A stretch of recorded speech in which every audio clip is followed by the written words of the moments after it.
So what we're gonna do? We're gonna interview Surya. If I don't understand who I am, it's very difficult to find who I want. Speed, communication, and excellence. Yeah, it's kind of the Mr. Beast, you know. How do you choose partners for your business? Doing marketing, running marketing business is not the same. It's gonna be the most interesting interview people will watch. Like,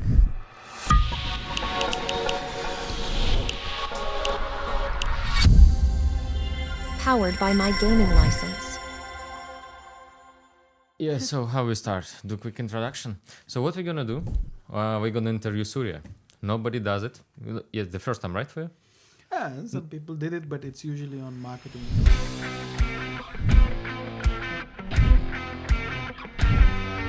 Okay, it's gonna be about some personal life, about his experience. So we're gonna listen something interesting today. This is actually unexpected. It was like Ivan just told after our interview with Leonid. He was like, Surya, let's talk. Yeah, because Surya, we are curious about your life. I remember your post on LinkedIn.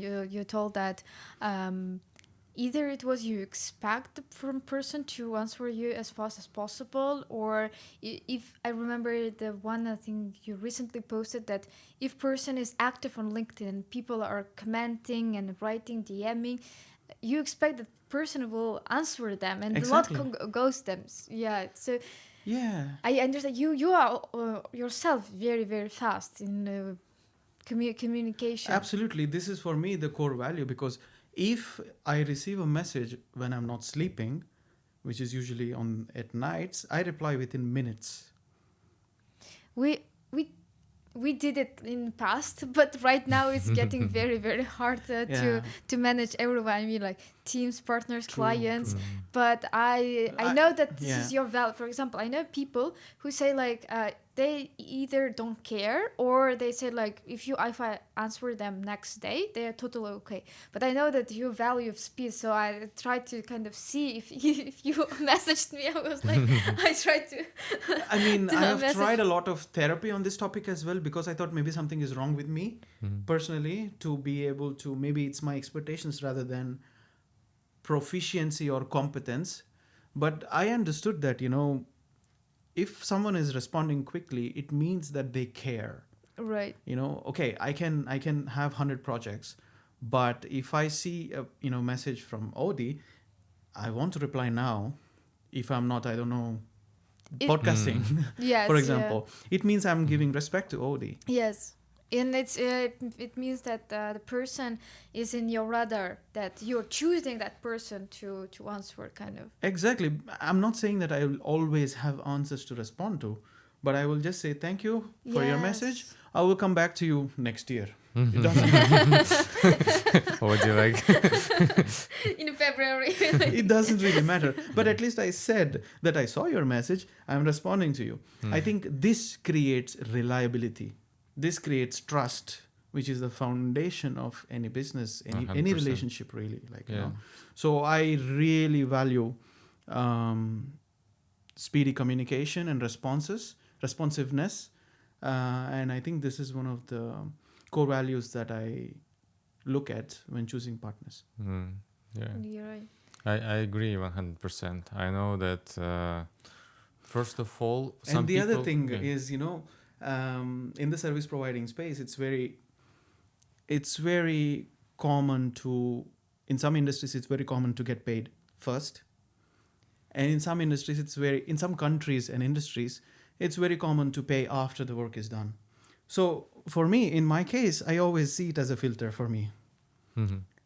If someone is creating friction for making payments upfront, then I kind of see that they might not be a good partner for me. But at the same time, they can just have some friction in the beginning, but once they pay first, the next invoice is going to be like super easy. Because Exactly. I have the same experience, but sometimes people pay, in most of the cases, if they have some friction in the beginning, it's going to be problematic in the future. But once you get first invoice paid, like half of the clients, I would say half, they pay like, Easier. yeah, and just easier because you just need to It's kind gonna kind of first trust. First trust, to get the first trust. But I think here is it's a bit different. Yeah, Because- maybe. Yeah, because Surya is like public person, and like what you're paying because for. the thing is, for me, I've worked on building my brand for number of years. So this is the reason why I charge upfront, Right. because once you attach my name to your brand or yourself, you will get some sort of credibility, right? So that means it needs to be compensated upfront. And usually what I learned is like, I'm not here to explain these things to clients. If they understand, they are my type of clients. If they don't understand, it's fine. Mm. Yeah. I mean, for us, it's different. We're a service provider that we are already like, we have some brand, but still we need to sell, I would say. So yeah, of course, we need to sell. We have competitors. It's super easy. Right. But okay, interesting. Regarding your work, so okay, we understand how you choose companies based on the kind of your personal core values, we can say. And at the same time, do you have some kind of people who help you with work? Do you have some employees inside internally? Or, I mean, how big is your team? Do you have someone right now, or you're hiring maybe? I don't know. Yeah, it's I mean, I work with freelancers usually. Because I like to keep things very lean. I like to keep things, the business model is very, very, very lean, mostly dependent on me. But I have freelancers for design, for video editing, and for copywriting. And I'm almost hiring someone who's like a bit of everything for me, So I've been working with this person for a long time, but she's in another role. So I'm just waiting for her to finish her notice period, but she's going to be like full-time. So I have like 3 full-time and the rest are freelancers. That's nice. How long did you start officially to make? This was May 2024. So it was crazy how I started. It was I was in a full-time role, and I thought I could make double the money if I go solo consulting. That was delusional and also naive. Yeah. I thought you were gonna say like it was triple. Maybe it will be soon, maybe. But at that time I felt like, why am I still in the job? Like I can make more just by being myself. But then what I didn't understand was doing marketing, running marketing business is not the same. Compared to being a solopreneur or like entrepreneur, you mean? Or what? No, I mean, because when I was in a full-time role, I was Yeah. head of marketing Yes. in B2B, right? So I'm good at marketing. Yes. But then I thought, since I'm good in marketing, I will make good business being a solo consultant. Oh, okay. But I was wrong, because doing marketing for a company is not the same as running a marketing company. Oh, okay. Yes. Yeah. Right? Yeah. Because In in this option, I just have to do marketing. Everything Yes. else is taken care of by the company. Here, I have to do the marketing and also take care of the company. Yes. Yeah. Find your clients, build everything. manage This the- is a whole other skill, which I didn't know. I thought I opened my business and then everyone will come to me, and That I will would be make great, yeah. and I will be making 3 or 4 times money. It was crazy.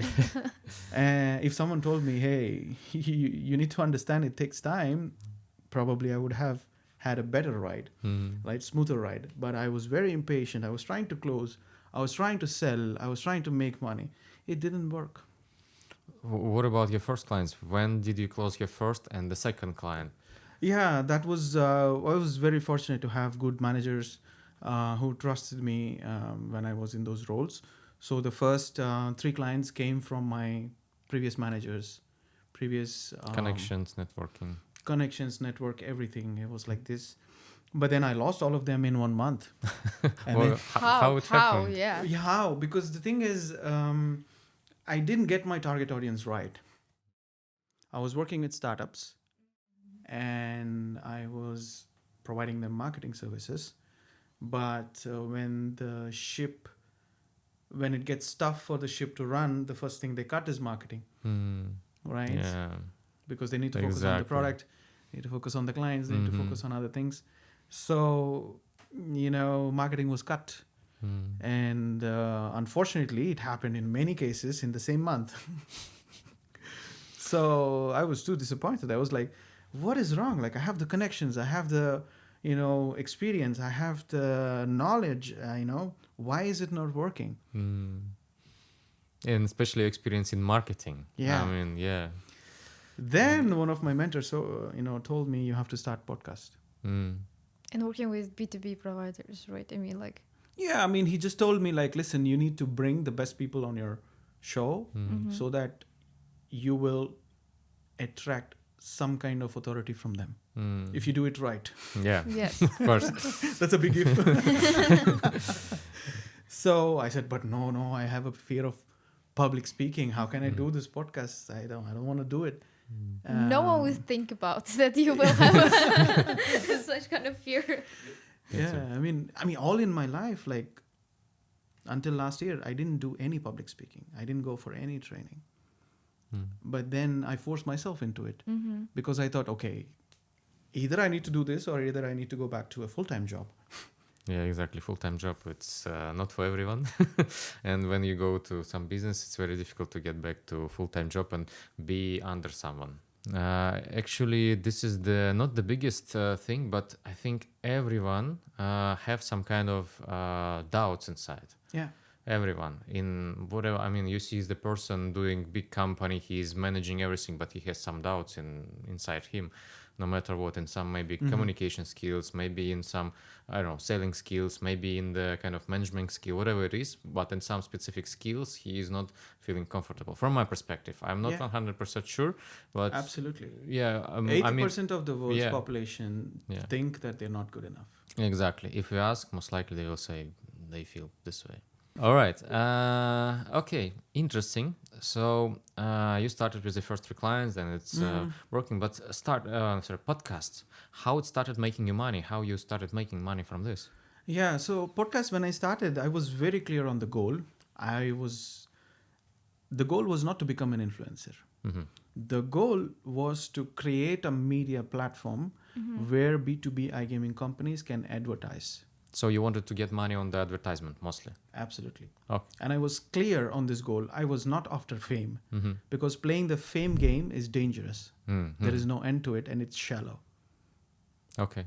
If I'm getting fame just because my face appeared in a lot of places, but I don't have substance, then this kind of fame is very shallow. But it's still connected, so your face still almost everywhere, in every podcast, of course. And it's also your fame connected to your business, your kind of brand of your business at the same time. But I think it's working because I'm talking from my experience. It's natural and it has a bit of substance to what I'm speaking. Yeah, by the way, about relevant questions, I know that you're preparing for the podcast. Can you tell a bit more how you prepare for every podcast you have? Yeah, definitely. So I think the most important part is the preparation. It takes me a lot of time preparing for the guest and the company. The way I do it is I watch a couple of videos that they did before. I watch it fully.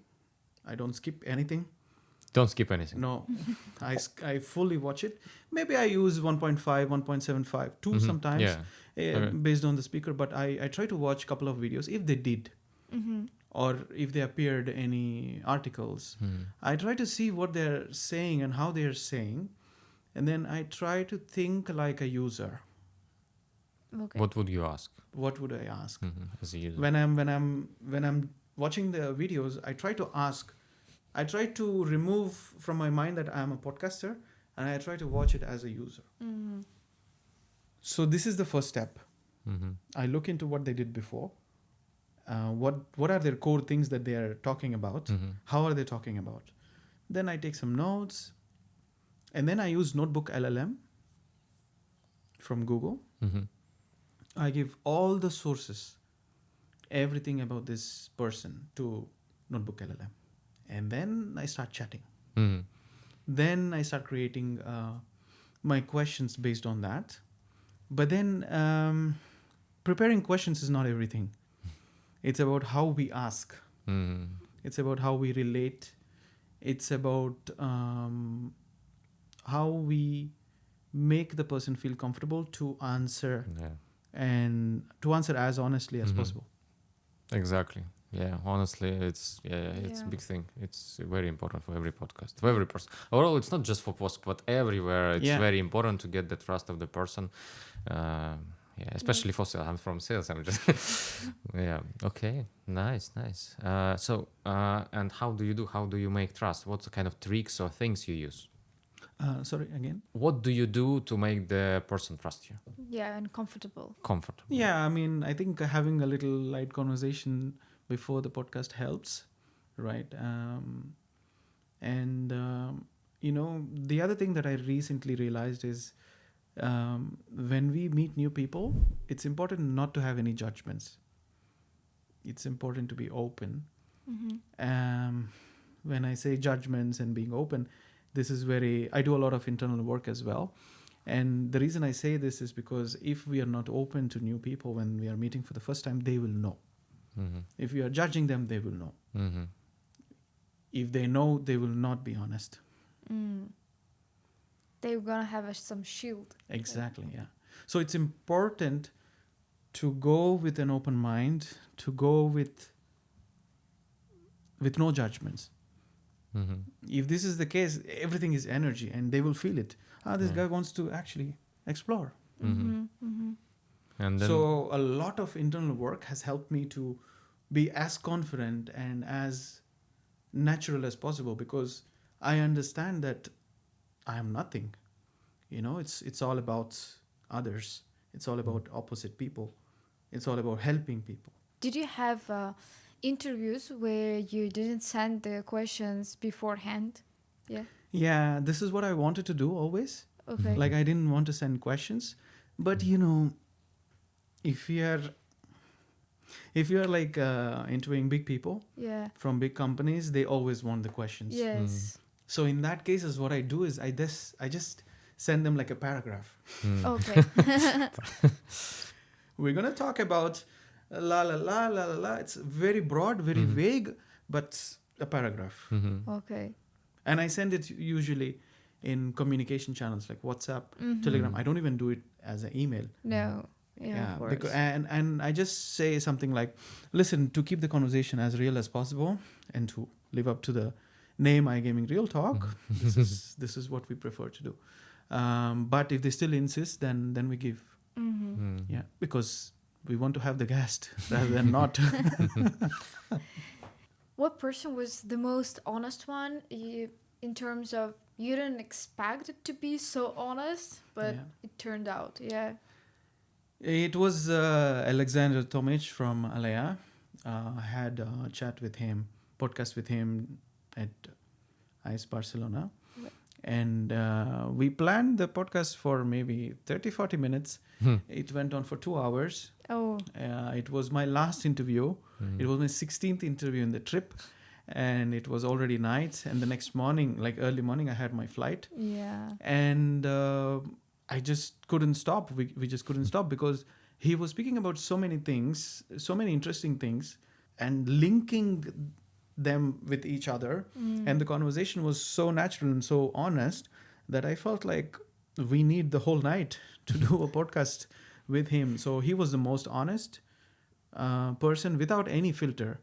In fact, now I'm really chatting with my editors, like, how much should we keep?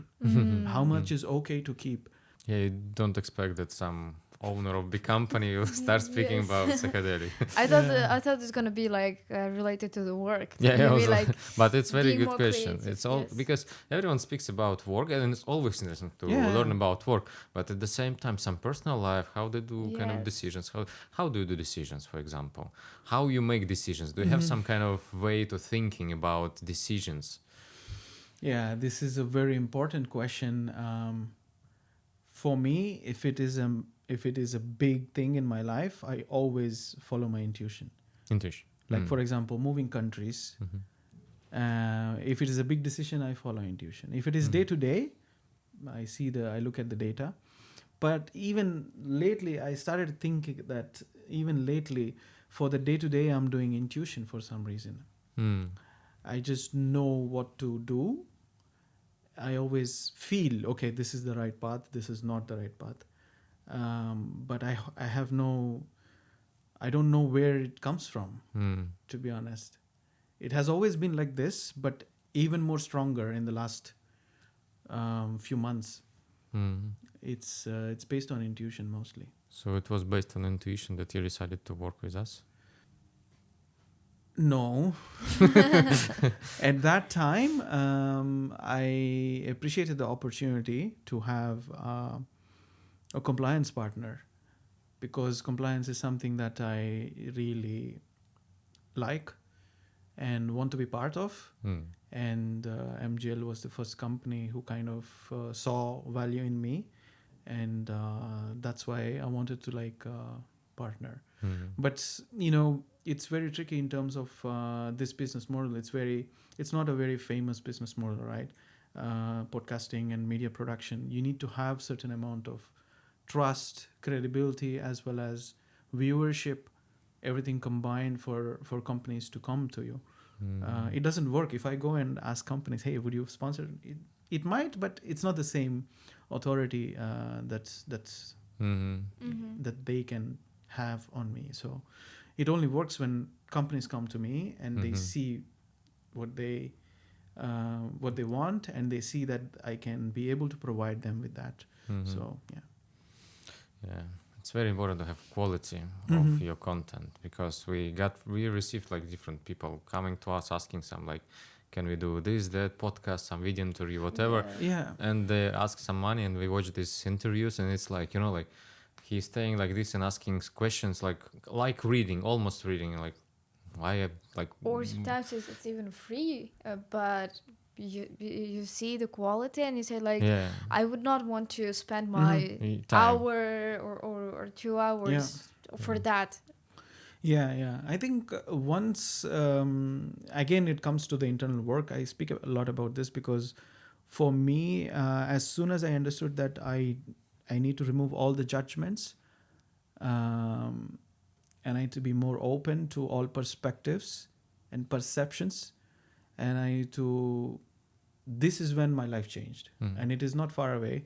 It's not far ago, maybe probably 2 months ago or something. The more I understood that there is no right or wrong or good or bad, it's just perspectives and perceptions. Everyone is right from their own perspective. Then things change for me in terms of business, in terms of relationships, in terms of everything, really. So I personally think if someone is able to do something really confidently in any part of the business, it means that they have some level of understanding about themselves, as well as they have that confidence because they appreciate people around. I think when you become popular, very popular, it's gonna be the most interesting interview people will watch, the beginning, kind of. Yes, kind of with Mr. Beast, Yeah. something like this, Wow, Something like Mr. Beast is behind the scenes. he's really a beast. He's Yeah. he has the same following as Hollywood actors, right? The biggest ones, Tom Cruise. Yeah. He has almost, and he earns more than them. Yeah. Yes. It's Yes. when we Of think course. about these, Yes. wow. Yeah.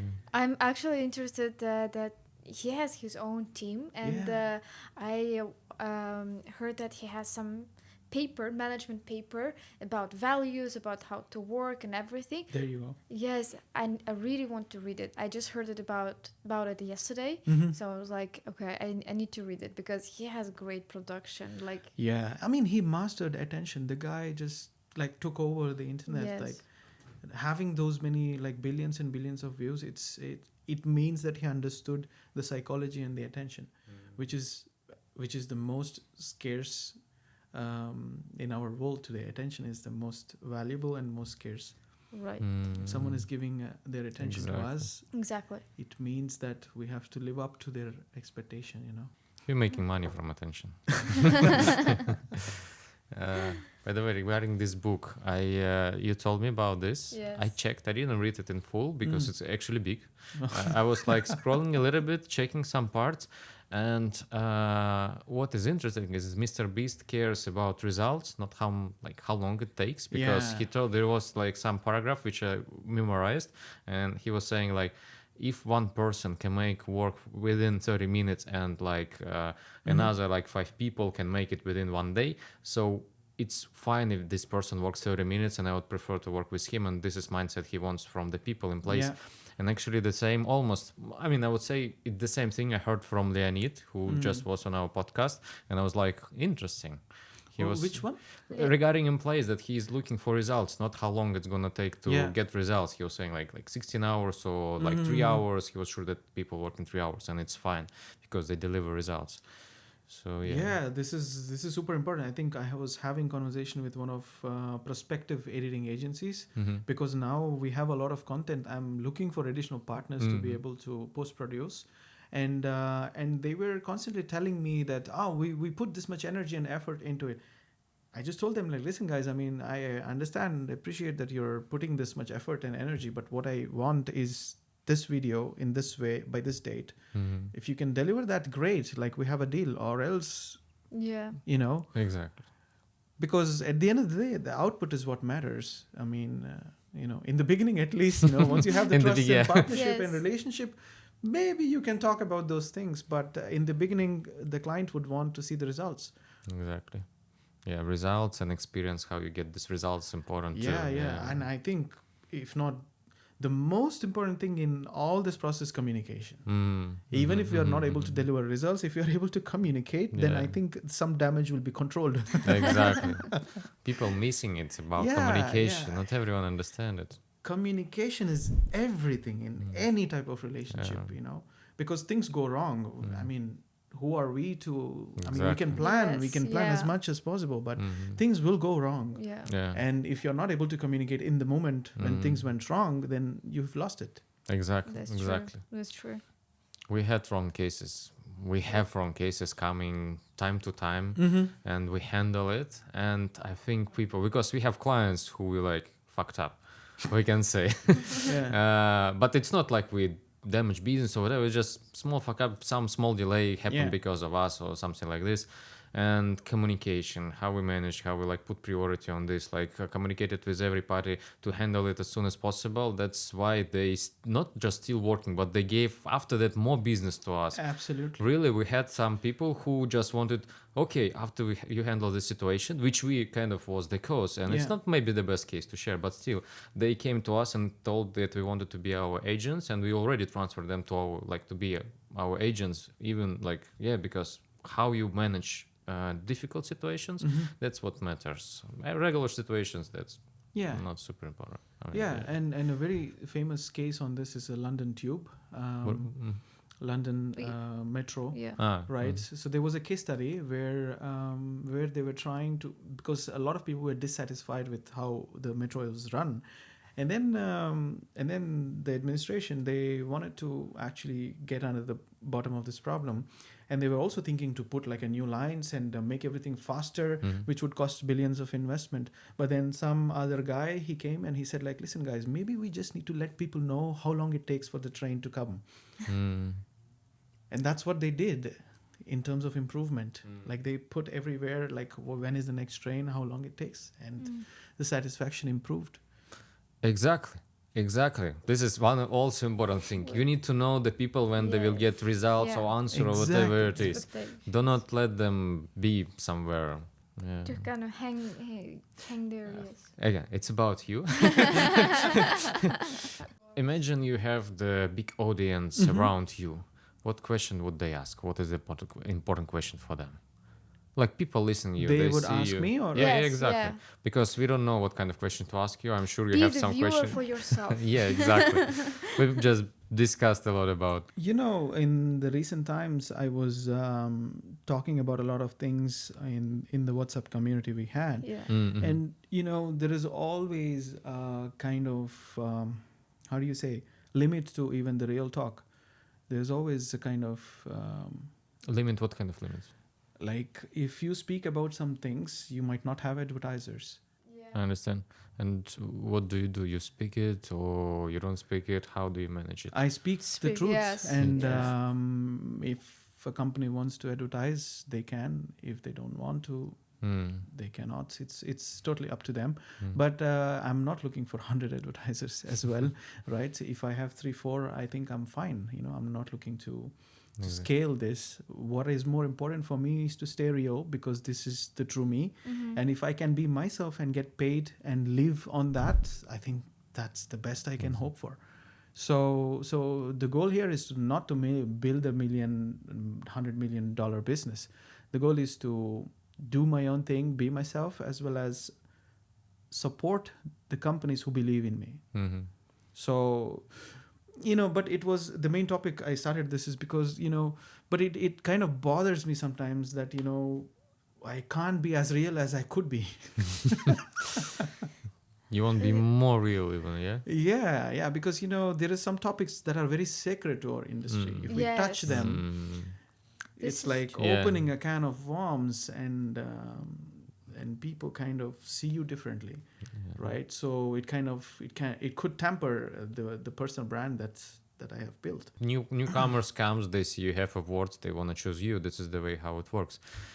For like companies, that's why they need awards. But at the same time, they don't care. These people who coming, it's so close industry, and the people coming to this industry, like new players, new kind of new companies, whatever, they don't care about. They don't understand that it's like like awards. Like okay, I'm not gonna touch Oscar,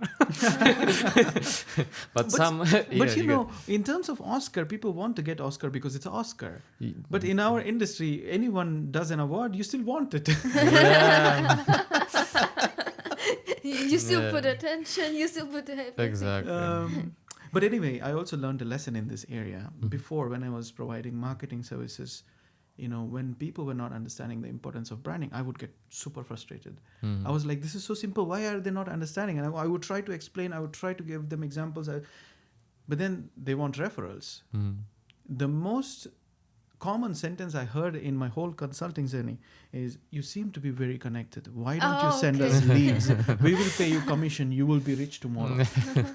I'm like, thank you guys. I have another 10 people offering the same thing. Yeah. Can you tell me why I should choose your company to do referral deals than this company? You still spend time to ask them this question. The same question in a different way, but it still didn't work. So then I understood I have to understand my audience and act according to what they want rather than what I want. So then I changed the narrative, and I introduced iGaming Real Talk as a podcast and media space so they can advertise, rather than trying to prompt them to understand branding and marketing, because it's an uphill battle. If people don't want to do marketing, if they don't understand the importance of branding, I cannot help them. If they already understand, if they want it, they can come to me and I will help them. For me to understand this, it took more than a year. And I think it's the same thing now with awards. Okay. I just need to understand that this is what is needed in the industry, and that's it. If I fight, nothing's going to happen. Exactly. Yeah. So at the end of the day, we need to understand our audience, act according to what they want. You're gonna have your own awards, I believe, very soon. I launched it actually. Yes, it's called You launched? iGaming Real Awards. Yes, it's on the website, right? Yeah, it's on the website. But this is the thing. I mean, maybe people don't want real awards. We didn't receive much feedback because maybe also the way I communicated was not that great. When I look back, I understood. You don't say something bad and then you communicate something of your own. You just try to do it neutrally. So that was my learning as well from the whole process. Oh, okay. I mean, I get what I mean. From my perspective, I see the challenge here is when you choose the company to get awards, or like person, whatever.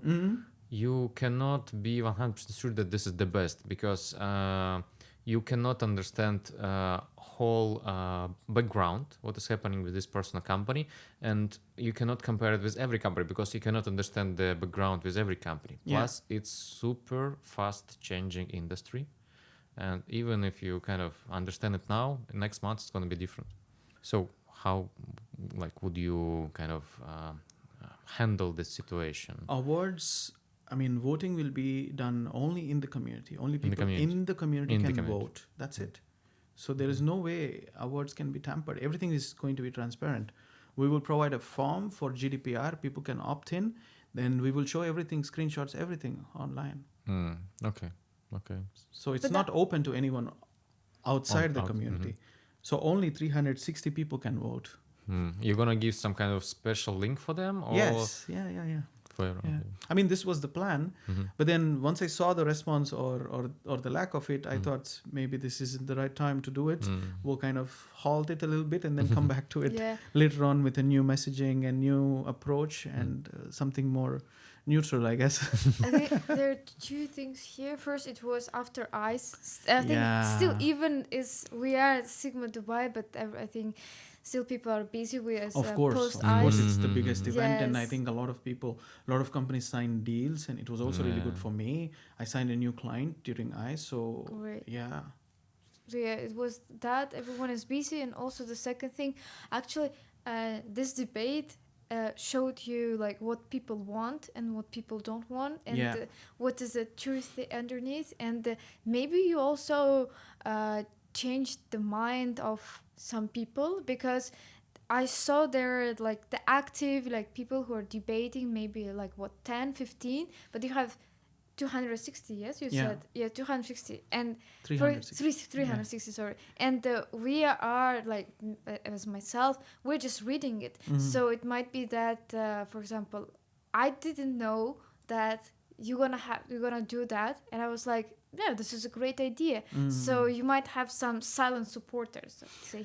Yeah, definitely. I'm also surprised sometimes for the silent supporters because Why you don't support here? no, in DMs when we chat, like when we have another discussion, they tell me, "Oh, I really like that what you said in the community." I said, like, "Sure, thank you for telling me." But in any space, like for example, if we take LinkedIn, 85% of the audience are only readers. They don't do anything. Yes, right? yes, yeah. In the rest of the 15%, there's like maybe 8 to 9% who are like creators, and then the rest are engagers. Yes. So even in WhatsApp community, there's only 15 to 20 people who are constantly saying something. The rest of them are there to see what's happening. Right. So I think it's the essence of any space, any media platform, right? Even Insta, any social media platform, and that's fine. With this community, the whole intention is to it was not a business, actually. I created the community because I wanted to provide myself a space to talk things openly. So I solved my problem at large for people who resonate. Yeah, business based on solving problems. Yes. But the last question then, what are your plans for 2026? Yeah, so the main plan is to grow the community more to 1,000 people in the next 6 months. Okay, great. So that's the main priority. And I'm reaching out to people that are relevant one by one, one to one. I'm explaining them what the community is about, and I'm inviting them. So every day we are adding 5-10 people. And organically, people are also coming to the community, 5-10 people. They're just requesting, I think, based on the website. So that is also happening. So that's the number one goal. And then in terms of the podcast and interviews, I have 10 events planned. And each event we are going to be doing a series of interviews where we interview people on the booths and in the booths, and talking about their plans, talking about trends, everything. Every event we are going to come up with a new kind of theme that suits that location. For ICE, we had Marketing Decoded, where we interviewed the marketing leaders. And now for Dubai, we're looking at AI, regulation and emerging technologies, because that's what the region supports and promotes. And maybe when we are in Brazil, we will talk about Brazil. So it really depends on the location and the event, but we want to be everywhere. We want to provide a space for companies to promote themselves, as well as bring the real insights to the public. So that's the second one. Yeah, that's my lead. That's great. Nice. Goals, growing, becoming bigger. So yeah, it's gonna be a big brand. I wish you the iGaming Real Talk to be gonna be the great media company in 2026, at the end of 2026. Thank you so much. I actually Yes. missed one, iGamingRealDeal.com, Okay. which is a small initiative, part of the iGaming Real Talk, where people can fill a form, and if I know anyone who can fit what the other person is looking for, then I'll make introductions personally, because now we have 360 people in the community, and each one is obviously looking for something, right? They are looking for something, or they're looking to sell something, or they're looking to buy something, whatever. So we want to create a space where this can happen seamlessly. I know you have M&A as well, Yes. and you do some things as well. So something similar, but for the community, as a Right. perk for people to be in the community. And this is completely complimentary perk as part of being part of the community itself. So this is actually one of the first initiatives. Like I said, 2 things, right? Goals. So probably this is even more important than More the other 2, important. because the more business I can and iGaming Real Talk can personally support, the better it is in the community. And that's what we want to be doing. And there is also other things coming in the whole iGaming Real something space. Okay. So next year we want to be growing even further and building an ecosystem of iGaming Real. Ecosystem. What is gonna be? Any Hints. hints? Yeah. iGamingReal.com. Okay. Real.com. Yeah, it can be anything. Everything related to real things happening in the industry. Yeah. Okay. So And thank you so much for the Yes. opportunity, for giving me the platform. I'm very grateful that My Gaming License is one of our partners, because I like compliance, as well as we get along as people, first of all. And I also wish that My Gaming License does everything in the goals area. Thank you very much. Thank you very much. Now Surya. you're like as a host, just to wrap it up. Thank you. You very kind of much, Surya. switched. Yes. Yeah, it's hard not to, Yeah, Not to lead the it's some podcast. experience. Yes. Thank you very much, Surya. It was an unexpected podcast with Surya Palli. Watch our next videos, comment, like it, and the most important thing, ask questions, because we're happy here to bring other people with Surya and talk about your questions. All right. Thank you, Surya. Appreciate it. I like the part about personal Yes. stuff. Thank you so Very much. honest. I Yeah. have never spoken about it, so thanks for Yeah. giving me the opportunity. As much as possible, I would love to be, in these kind of things as well. Thank you very Thank much. you very much. Thank you. you. Powered by My Gaming License.